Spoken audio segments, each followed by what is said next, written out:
Hi YouTube, it's Mike from Kane Autograph. Welcome back to the channel. If you're into through the mail autographs, collecting cards, you're in the right place. I'm back midweek with a special edition video. My mailbox has been full and I always try to keep my videos under that 10-minute mark, and I'm afraid if I wait till the end of the week I'm going to go really long. Let's jump in and see what we got for returns. Starting things off with Don Lee. Don spent 9 seasons in the major leagues. He played for the Tigers, Twins, Angels, Astros, and Cubs. His father, Thornton Lee, played in Major League Baseball from 1933 to 1948. So this is really cool. On September 17, 1939, his rookie season, Ted Williams hit a home run off Thornton Lee, one of 31 homers he hit that year. Williams hit a home run off Thornton's son, Don Lee, of the Senators on September 2nd, 1960, thus becoming the only player in Major League history to hit a home run off a father and a son.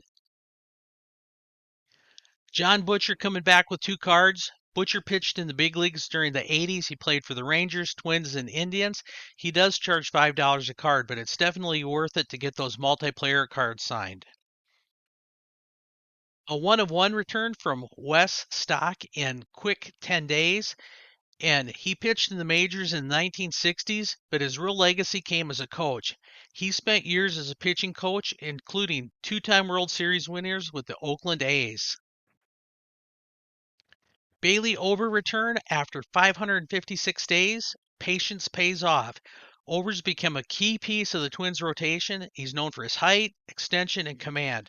When you wait this long and it finally shows up, it feels extra special. Always great to get a current major league player. Greg Lewinski, having a tough time saying Lewinsky. 2-2, 10 days, $5 per. Aren't these awesome looking cards? The Bull, Phillies legend. He was a feared power hitter in the late 70s, part of a lot of those great Phillies teams.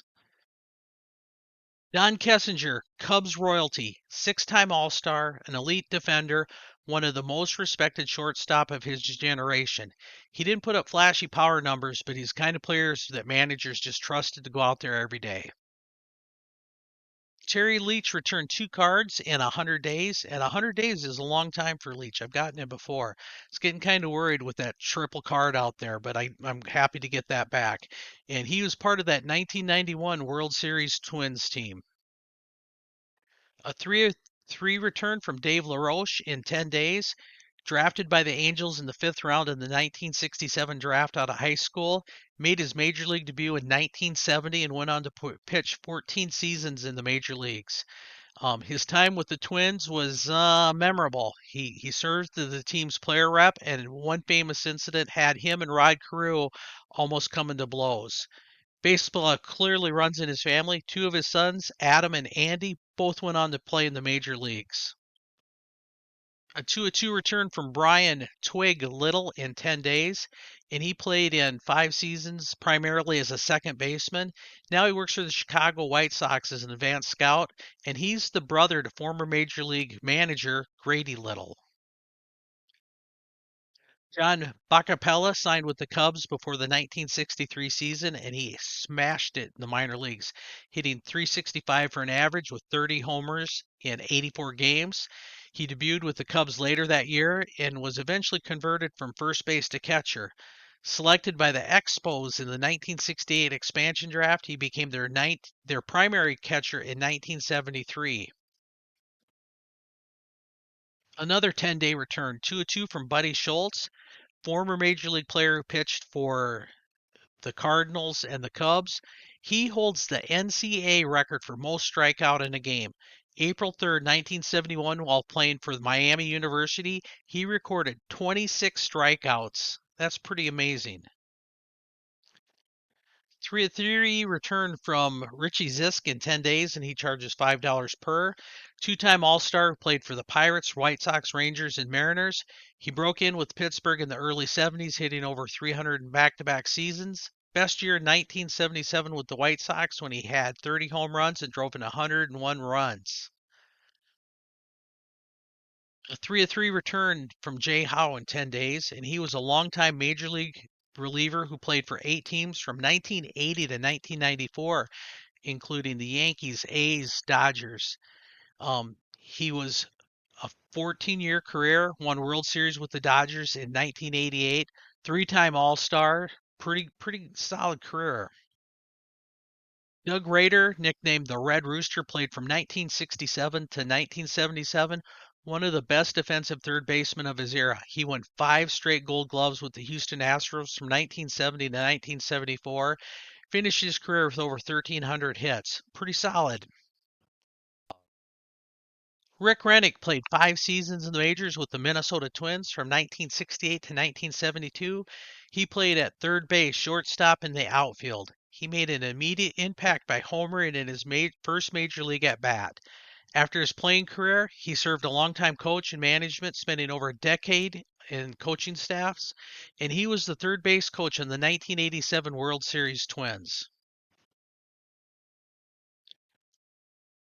Chris Barr, a longtime NFL kicker who played from 1977 to 1988, best known for his time with the Oakland Raiders. He was part of 2 Super Bowl championship teams. Barr finished his career with over 1,000 points scored, making him one of the most reliable kickers of his era. I should have picked a different uniform color to send though, because that black just kind of blends in. It doesn't really show very well. Stan Thomas pitched in the majors from 1974 to 1977. He made his debut with the Texas Rangers after being originally drafted by the Senators. He also spent time with the Cleveland Indians, and then he was selected by the Seattle Mariners in the 1976 expansion draft. Mike Squiles, 2-2 in 11 days, and he was a defensive piece for the Chicago White Sox in the mid 70s through the mid 80s. He actually won a gold glove at first base in 1981, and he was known more for his glove than his bat, and he would be brought in to protect close leads in the Tony La Russa era. He also made history by becoming a left-handed throwing catcher and third baseman, and it showed Chicago won more games when he was in the lineup than when he wasn't playing. A football return. Chris Chandler was an NFL quarterback who played in the late 80s through the early 2000s, most notably with the Falcons. He helped lead Atlanta to the Super Bowl, and he threw for over 3,000 years in 1998. Jay Lovigo, 2-2 in 13 days, and he was a major league second baseman who played for the Phillies, White Sox, Cubs in the early 80s, and his career almost began before he even got started. He wasn't drafted out of college, but then he took a last minute Phillies tryout and it changed everything and launched him into the minors. After his playing days, he went on to be a minor league coach and manager. And we're going to finish this episode with one of my favorites, Sweet Lou Piniella, fiery competitor who made his mark both as a player and as a manager. He won the American League Rookie of the Year in 1969 with the Royals. As a manager, he became a legend, winning a World Series with the Reds in 1990 and later leading the Seattle Mariners to one of the best seasons in franchise history. I think this guy's going to make it to the Hall of Fame as a manager someday. That'll wrap up this midweek edition.